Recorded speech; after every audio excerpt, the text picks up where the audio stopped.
এই গাইস গ্রামের ছোট্ট বলগা আজকে যাচ্ছিলাম বিকেবেলা হাঁটতে হাঁটতে যাচ্ছিলাম বন্ধুদের সাথে। বন্ধুরা সব আগে আগে যাচ্ছিলাম, আমি একটু একটু পেছনে পেছনে যাচ্ছিলাম। তারপরে হাঁটতে হাঁটতে চলে এলাম পাকা রাস্তাতে চাঁদা তোলার জন্য। তারপরে আবার কিছুক্ষণ হাঁটতে হাঁটতে যাচ্ছিলাম চা তুলতে। তারপরে চলে এলাম লজের কাছে চাঁদা নিতে। আমাকে বললো তো গেটটা লাগাবি আর গেটটা টানবি। তারপরে আমরা ভাইরাল আমবাগান ক্যাফে চলে এলাম। ক্যাফের ভেতরে কত গাছপালা লাগিয়ে যাবো, দেখতে খুব সুন্দর লাগছে। আবার এই বাড়িতে চাঁদা নিতে লাগলাম। তোমরা বলো তো এটা কোন রাস্তা? তারপর আমরা এই বাড়ির ভেতরে ঢুকে চাঁদা নিচ্ছিলাম। আমরা আবার জঙ্গলের ভেতর দিয়ে আগুনের পাশ দিয়ে চাঁদা নিতে চলে এলাম। পুরো জঙ্গলে জঙ্গল জঙ্গল শেষই হয় না আর। তারপর আমরা রাজকোলে এসে দেখলাম যে কি আওয়াজ হচ্ছে বিশাল। তোমরা একবার শুনে নাও আওয়াজটা। তারপরে আমরা গান শুনছিলাম ল কলেজে, কি গান হচ্ছে তাই। চাঁদাগুলো কমপ্লিট করে বাড়ি যাই। তোমরা চ্যানেলটা সাবস্ক্রাইব করো আর ফলো না করলে ফলো করে দিও।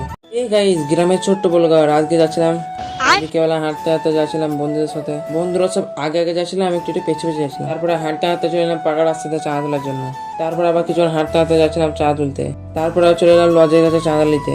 আমাকে বললো তো গেটটা লাগাবি আর গেটটা টানবি। তারপরে আমরা ভাইরাল আমবাগান ক্যাফে চলে এলাম। ক্যাফের ভেতরে কত গাছপালা লাগিয়ে যাবো, দেখতে খুব সুন্দর লাগছে। আবার এই বাড়িতে চাঁদা নিতে লাগলাম। তোমরা বলো তো এটা কোন রাস্তা? তারপর আমরা এই বাড়ির ভেতরে ঢুকে চাঁদা নিচ্ছিলাম। আমরা আবার জঙ্গলের ভেতর দিয়ে আগুনের পাশ দিয়ে চাঁদা নিতে চলে এলাম। পুরো জঙ্গলে জঙ্গল জঙ্গল শেষই হয় না আর। তারপর আমরা রাজকোলে এসে দেখলাম যে কি আওয়াজ হচ্ছে বিশাল। তোমরা একবার শুনে নাও আওয়াজটা। তারপরে আমরা গান শুনছিলাম ল কলেজে, কি গান হচ্ছে তাই। চাঁদাগুলো কমপ্লিট করে বাড়ি যাই। তোমরা চ্যানেলটা সাবস্ক্রাইব করো আর ফলো না করলে ফলো করে দিও।